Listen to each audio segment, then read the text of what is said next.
अपना परिचय दीजिए। मैं महेंद्र प्रताप सिंह, समाज सेवी। क्या समस्या है यहाँ रेलवे स्टेशन पर पहुँचे हुए हैं? क्या है मामला? रेलवे स्टेशन पर पहुँचे हैं इसलिए कि हमने आज से लमसम 2 महीना पहले स्टेशन मास्टर जी के माध्यम से डीआरएम साहब को संबोधित पत्र दिया था, जिसमें हमने यहाँ यात्री सेट पे जो फ्रेम दिख रहा है इस पर सेट लगाने के लिए और इंटरसिटी और सारनाथ के स्टॉपेज के लिए हमने ज्ञापन दिया था। उसी संबंध में हम जानने के लिए आए थे और देख रहे हैं कि व्यवस्था इतने दिनों में थोड़ा भी न सुधार हुआ है न कुछ हुआ है। एक तो यहाँ यात्री सेट देख लीजिए स्टेशन के सामने, अगर यात्री हमारे आते हैं, धुनी पानी पड़ जाती है बरसात के दिन में, वह छिपने के लिए कहाँ जाएंगे, बिल्कुल खुला पड़ा हुआ है। गर्मी के दिन में धूप खा रहे हैं। तो इस स्थिति में हम जानने के लिए आए थे और पुनः मैं आपके चैनल के माध्यम से डीआरएम वाराणसी को अवगत कराना चाहूँगा और मांग करना चाहूँगा कि आप बांसडीह रोड रेलवे स्टेशन की समस्याओं के प्रति गंभीर होइए और इन समस्याओं को समाधान करिए। और मैंने जो एक संबोधित पत्र आपको दिया था कई ट्रेनों की स्टॉपेज के लिए, उस पर भी आप गंभीरता से विचार करें और उन ट्रेनों का स्टॉपेज दिलाने का खर्च करें। देखा जा रहा है कि यहाँ बांसडीह रोड रेलवे पे जो अभी दिव्यांगों के लिए बना हुआ है वो अधूरा है। चढ़ने उतरने में काफ़ी दिक्कत हो रहा है।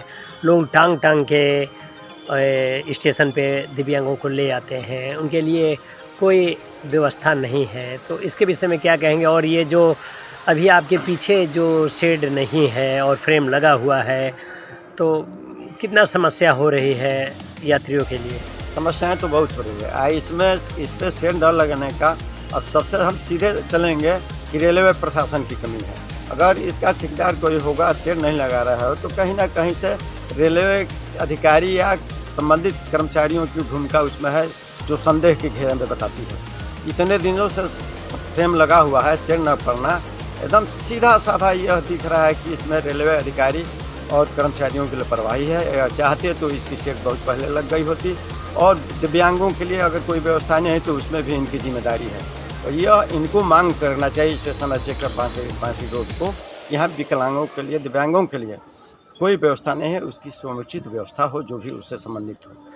एक तरफ देखा जा रहा था कि बीते माह यहाँ पे छिटपुट घटनाएं भी होती रही हैं और प्रशासन अलर्ट भी हुई थी और यहाँ पर उच्च अधिकारियों द्वारा सीसीटीवी कैमरा लगाने का निर्देश दिया गया था, लेकिन स्टेशन पर कहीं कैमरा नहीं दिख रहा है। तो इसके विषय में क्या कहेंगे? कैमरा नहीं लगा है तो कितना दिक्कत हो रहा है? बहुत दिक्कत हो रही है। तो बिल्कुल यहाँ लोग रात को उतरने और चढ़ने वाले बिल्कुल असुरक्षित प्रचार करने की कई बार घटनाएं हो चुकी है, जिसके संबंध में रेलवे अधिकारी को, जिला प्रशासन को, पुलिस प्रशासन को भी अवगत कराया गया है, लेकिन उस पर बहुत गंभीरता से लोग इस मामले को नहीं ले रहे हैं। और रेलवे अधिकारियों द्वारा अगर सीसी कैमरे लगाने की बात कही गई, अब तक नहीं लगी है, तो निश्चित रूप से यह रेलवे अधिकारी की लापरवाही है।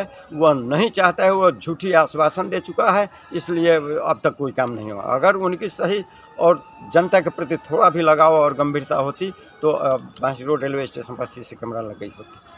तो आपके संगठन द्वारा क्या पहल की जाएगी अगर इन समस्याओं का निस्तारण नहीं हो रहा है, निदान नहीं हो रहा है, तो आपका जो संगठन है तो उसके लिए आप लोग क्या करेंगे? अगर इस पर नहीं होता है तो मैं अपने संगठन के माध्यम से मैं अपने संगठन के लेटर पैड पर डीआरएम वाराणसी को संबोधित पत्र लिखने का काम करूंगा, अवगत भी कराऊंगा। उसके बावजूद भी अगर नहीं हो रहा है तो उसके बाद क्या करेंगे? नहीं होगा तो फिर हम क्षेत्रीय लोगों के साथ एक यहाँ धरना प्रदर्शन करने का काम करें। हम रेलवे प्रशासन, जिला प्रशासन को अवगत करा देंगे कि इतने दिनों में हमारी मांगें नहीं अगर पूरी होती है तो मैं इतने दिनों के बाद जनमानस के साथ रेलवे स्टेशन पर बैठ करके धरना प्रदर्शन करने का काम करेंगे।